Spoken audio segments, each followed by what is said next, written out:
Mes invités aujourd'hui, Isabelle Gamache et Éric Saint-Pierre, ils sont tous les deux enseignants ici à l'école secondaire Bon Pasteur des Lilets. Je dis ici parce que je suis actuellement dans le laboratoire de la robotique, parce qu'il se fait de la robotique à l'école Bon Pasteur, qui fait partie du centre de service scolaire de la Côte-du-Sud. Et j'ai appris ça lors d'une dernière chronique de l'éducation au cœur de notre région. Et j'ai demandé à Isabelle et Éric s'ils voulaient développer davantage sur ce qu'ils font ici. Parce que, bon, je vous l'ai mentionné, moi j'ai appris lors de la chronique qu'il y a de la robotique maintenant qui s'enseigne. J'espère que j'utilise le bon mot parce que Martin Jonathan ne sera pas content. Mais je pense que ça s'enseigne maintenant, la robotique, dans les écoles primaires. Ça commence là et on se retrouve ici et là on développe davantage. Est-ce que c'est correct? Bonjour Isabelle. Bonjour, bonjour. Bonjour Éric. C'est une longue entrée de jeu, mais il faut comprendre comment ça fonctionne. Alors, on est ici à l'école secondaire Bon Pasteur où on développe le côté robotique qui est une suite de l'école primaire, ce que j'ai bien compris. Oui. Est-ce que c'est bien ça? C'est bien ça, oui. OK. Maintenant, à partir du moment où les élèves, parce que vous, Isabelle, vous vous occupez particulièrement du premier cycle et Éric du deuxième cycle, donc à partir du moment où l'enfant, l'étudiant quitte le primaire et s'en vient ici, qu'est-ce qui se passe? OK. Bien, d'abord. Il est rendu où?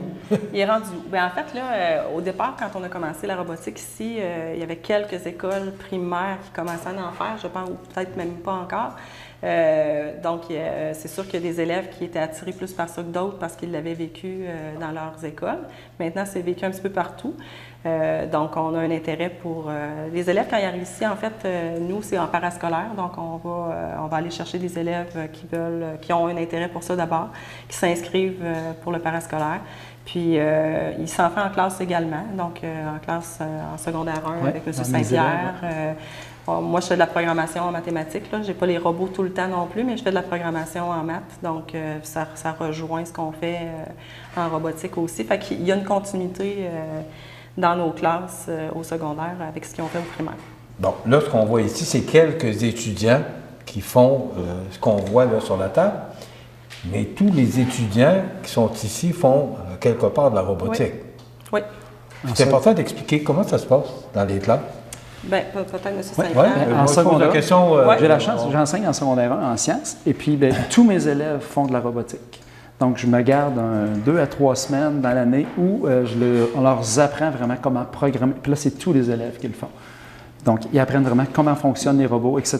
Puis là, on va voir des intérêts qui ressortent Éric, chez excuse-moi, certains élèves. quand on parle de robot, c'est un vrai robot. Là. En fait, les élèves secondaire 1, ils travaillent exactement avec le robot qu'on utilise pour cette compétition-ci.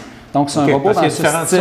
Robots. C'est un robot de ce style-là. Bon, celui-là, c'est sûr qu'il est beaucoup plus complexe que ce que mes élèves font en secondaire 1, parce que c'est un robot de compétition, celui-là.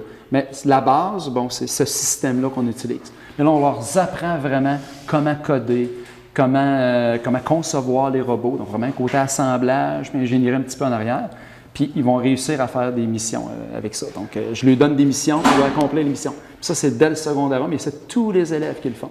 Puis là, on va voir sortir des élèves qui ont plus de force, plus d'intérêt pour ça. Puis là, bien, on les invite à venir s'inscrire en robotique de compétition, donc en parascolaire après.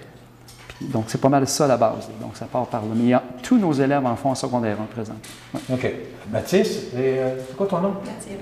OK. Alors, juste peut-être nous montrer comment ça fonctionne. Est-ce que c'est toi qui l'as fabriqué? Là, on n'a pas de micro, là, mais juste... Moi, quand j'arrive en secondaire 1, il était déjà fait. Moi, je suis meilleur en programmation pour EV3. Que là, c'était plus là-dedans en secondaire 1 quand j'ai commencé. Je me suis vraiment plus mis dans la programmation. Puis j'ai reçu le robot de monde, puis je le programmais comme ça. Puis là, j'ai fait un programme tantôt, juste pour vous montrer, parce qu'on n'a pas encore commencé à faire les programmes de tous les modules qu'on a là, parce qu'on se concentre plus sur le projet comme Mme Isabelle a dit. Là, j'ai fait un petit programme juste pour le fun. Ça marche comment? La batterie? Non, c'est une batterie, c'est une sorte de boîte. La boîte qu'on a à la centrale, qu'on pèse sur le bouton, c'est la boîte, c'est la batterie. C'est là qu'on renvoie tous les programmes qu'on fait sur notre ordi. Attends, je vais vite. Ouais. On fait tous nos programmes là-dessus. Après ça, on va juste le montrer à l'écran, Mathis. Ouais, on les transfère. Okay. On les fait tous sur notre ordi, sur module. J'ai oublié le nom C'est le V3, ouais. Tu m'as dit le V3, là. Puis après ça, on les transfère tout sur notre robot par un fil. Puis après ça, on peut juste faire avec notre robot. On fait juste peser sur le bouton de notre programme, puis on le part. Ça l'active. T'aimes ça? Ouais, moi, j'ai vraiment ça. Quand j'étais au primaire, j'ai fait une compétition. Ben, mon professeur de sciences a parti une compétition avec un de ses amis parce qu'il aimait ça la robotique. Puis il voulait nous le montrer. Puis avec ça, ben, je l'ai fait, puis ça m'a donné le goût d'en faire le secondaire. Ben, quand j'ai commencé le secondaire, je me suis directement inscrit, puis ben, c'est ça. Là, je suis rendu là, j'en fais encore à chaque année de mon secondaire, j'en ai fait. Puis Mathis, ben, maintenant, fait partie de mon équipe FTC derrière maintenant. OK, il s'en va là. Ben là, il est rendu là parce que là, il est rendu en secondaire. Ouais, je suis rendu C'est en secondaire 4, fait que là, ben, il a transféré dans le côté FTC, là, où, OK. Et toi, tu participes avec Mathis? Moi, je travaille plus sur le projet qui est lié avec ça. OK. Parce que vu que le projet, il faut le développer aussi, il n'y a pas beaucoup de personnes qui veulent. Le monde veut plus travailler sur la programmation, mais moi, ce qui m'intéressait plus, c'était le projet, puis faire de la recherche pour trouver une solution au problème qui nous donnait. OK, merci. Ben, ça, c'est la première étape. Puis après ça, ben là, on traverse. Mais quand est-ce? C'est automatiquement à partir du moment qu'on devient dans le deuxième cycle. On traverse l'autre côté ou ça se fait avant? Comment ça va? il y a des âges, on doit respecter les âges. Donc, c'est vraiment aller jusqu'à 14 ans. Ils ont le droit d'être dans cette compétition-ci, mais dépasser 14 ans en fonction d'une date, c'est comme en sport étudié un petit peu. Donc là, ils n'ont pas le choix de traverser de l'autre côté s'ils veulent continuer, s'ils veulent aller plus loin encore. Bon, bien, Eric, on va traverser. Oui, on va y aller. Là, moi, ce qui m'a vraiment impressionné, c'est qu'on fabrique les propres pièces. Donc, tout ce qu'on voit ici, c'est sur un grand tableau. Oui. Et on fabrique parce qu'on a les équipements oui. que le Centre de service scolaire de la Côte-du-Sud vous fournit pour fabriquer vos équipements. Exact. Donc, c'est ça. Quand on tombe dans ce calibre de compétition-là, ben là-bas, les morceaux existent. On utilise ce qui existe, mais ici, ben, il y a des morceaux qui existent tout simplement pas. Donc, on ne peut pas les acheter. Donc, on doit les créer. Par exemple, les moteurs, on achète les moteurs, on achète les roues, tout ce qui est, je dirais, châssis de la machine, on achète ça. Sauf que, exemple, les petites roulettes qui existent ici, bien ça n'existe pas. Ici, on appelle ça un cable chain, ça n'existe pas non plus. Donc, pas qui répondent aux critères à nous. Fait qu'on les conçoit tout simplement. Donc, on a un système de dessin. On lui montre aux jeunes à dessiner ces pièces-là. Une fois qu'ils ont dessiné les pièces, bien, on les imprime sur notre imprimante 3D derrière. Puis là, on fait un essai. Fait qu'on teste là, ce qu'on a créé là-dessus. On voit si ça fonctionne. Si ça ne fonctionne pas, bien, on modifie, on améliore, puis on réessaie. Donc, on fait de l'amélioration continue, qu'on appelle un petit peu. Là. On fait vraiment là, de la recherche et du développement pour développer ce qui est spécifique à ce que nous, on a besoin. Donc, c'est un petit peu ça le principe. Vous êtes en compétition oui. Avec d'autres écoles du Québec. Oui. Est-ce que vous êtes la seule école du Centre de service scolaire de la Côte-du-Sud en compétition avec les autres du Québec? Dans la FLL, c'est nous-mêmes. La First Lego League au premier cycle. Okay. Donc, ça, vraiment, on est même maintenant, on reçoit une finale régionale. C'est nous qui reçoit la finale régionale. Donc, on a 8 écoles qui vont se présenter ici le 25 février pour la compétition. Puis les 2 meilleures équipes de cette compétition-là vont pouvoir aller aux provinciaux après ça. Donc, normalement, les provinciaux sont dans le coin de Montréal, ça dépend des années. Tandis qu'en FTC, bien, dans la commission scolaire, il y a une équipe FTC dans la commission scolaire, c'est nous.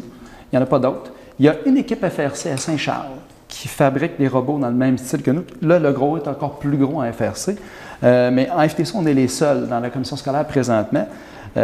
Puis en fait, ça existe seulement depuis 2 ans, cette compétition-là, au Québec. Parce que c'est une compétition qui est internationale. Donc, quand on se ramasse à Montréal, nous, on s'en va à Montréal le 28 janvier pour cette compétition-là. Là, on va ramasser des équipes qui viennent de tout le Québec, puis même à l'occasion des équipes de l'Ontario qui se présentent là, à cette compétition-là. Mais ça, c'est au Grand Quai de Montréal. Et ce qu'il faut mentionner, c'est que Beaupasteur se tire vraiment très bien parce que chaque année, vous êtes finaliste ou vous avez déjà remporté des prix. Oui. C'est digne de mention. Parlez-nous. En fait, c'est les jeunes. Les jeunes aiment beaucoup ça, puis nous, on les encadre, en fait. Hein. Puis leur passion, ça porte des fruits hein, à l'occasion, ça arrive. L'objectif n'est pas de gagner tout le temps. Le plus important, c'est le chemin qu'on fait pour s'y rendre. Hein, donc, c'est l'apprentissage qu'on en fait. Mais effectivement, là, on est relativement assez performant. En FLL, beaucoup. Là. En FTC, ben là, en FTC, on commence. On va voir jusqu'où ça va nous mener, mais nous, on est toujours optimistes, puis on travaille fort, on donne les jeunes donnent le meilleur d'eux-mêmes, puis on lui dit après ça, bien, le résultat viendra, puis on va le prendre comme il va arriver. Mais en FLL, effectivement, on s'est classé au niveau provincial plusieurs années de façon assez récurrente. Là, ça allait bien. Là. Oui. Là, ce qu'on voit, moi je trouve ça magnifique. Ce qu'on voit là, je reviendrai dans un an. Il va être différent. Je vais faire une autre entrevue, est-ce que ça va être le même? Complètement différent. Donc, vous voyez, ça, c'est le prototype de l'an passé. Donc là, on l'a déshabillé parce que nous autres, on réutilise le matériel. Ouais. Puis ça, c'était un autre prototype. Encore une fois, on voit les moteurs, etc., les roues. Mais ça, c'était le prototype qu'on a élaboré il y a 2 ans de ça pour être capable de commencer à se pratiquer à l'avance, avant de s'inscrire en compétition. On a fait comme une année à vide un petit peu pour se familiariser avec le matériel, puis d'aller chercher des partenaires aussi pour nous aider. Parce qu'on a le père de Ludovic qui travaille chez une compagnie ici, pas très loin, chez Rousseau Métal, qui nous aide, qui vient ici le mercredi soir pour nous aider. Donc vraiment la communauté qui vient nous aider en plus.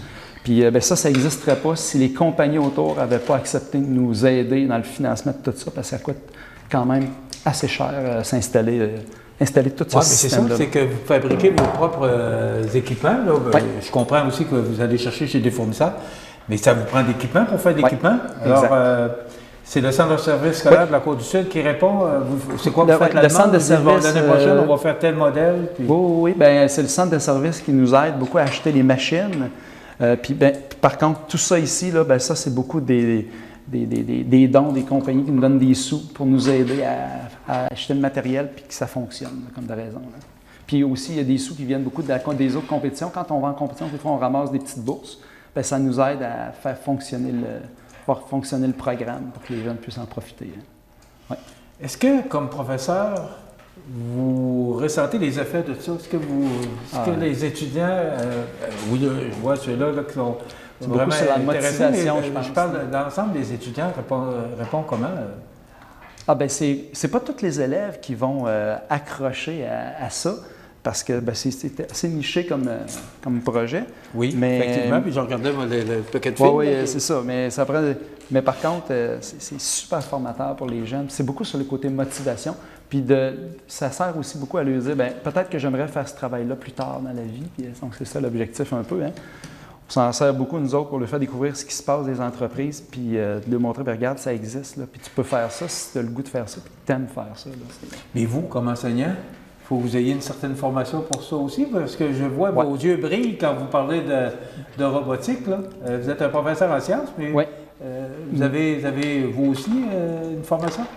Non, rendu là, c'est beaucoup. Moi et Isabelle, là, on apprend, on apprend avec les années, là, tu sais. On apprend ça tranquillement, là, puis il y a des choses qu'on doit s'approprier, comme ce robot-là. En fait, c'est un petit peu des idées de fou. Là. On se dit, on va l'essayer, mais on n'a pas la formation pour ça en tant que tel. Il y a des choses que, quand je suis allé à l'université, il y a plus de 25 ans, ça n'existait pas, ces systèmes-là. Hein. Fait que, il a fallu se les approprier puis d'avoir beaucoup d'aide d'autres pour nous aider un petit peu. Là. Mais vous y allez aussi beaucoup, ce que je comprends, avec la créativité des étudiants? Oui, c'est ça l'objectif. C'est ça, la beauté, c'est qu'ils créent des choses, ils inventent des choses, puis ça n'a pas de prix pour les jeunes. Prochaine compétition? Le 28 janvier pour la FTC et le 25 février pour la FLL. OK, vous allez nous tenir au courant de... Oui, avec plaisir. Oui, on va se faire un plaisir d'en parler d'ailleurs. Oui. Bravo pour ce que vous faites. Moi, j'ai appris ça avec la chronique éducation au cœur de notre région. Isabelle, vous êtes revenue. Voilà. Bravo pour ce que vous faites. Félicitations. Et c'est tout à votre honneur. Puis moi, j'ai appris beaucoup de choses aujourd'hui. Alors, Isabelle Gamache et Éric Saint-Pierre, qui sont enseignants en sciences et en mathématiques, bravo pour ce que vous faites. Et ça se passe ici, chez nous, dans notre école à Lillet, l'école secondaire Bon Pasteur de Lillet. Voilà, ça complète notre chronique, notre entrevue pour aujourd'hui.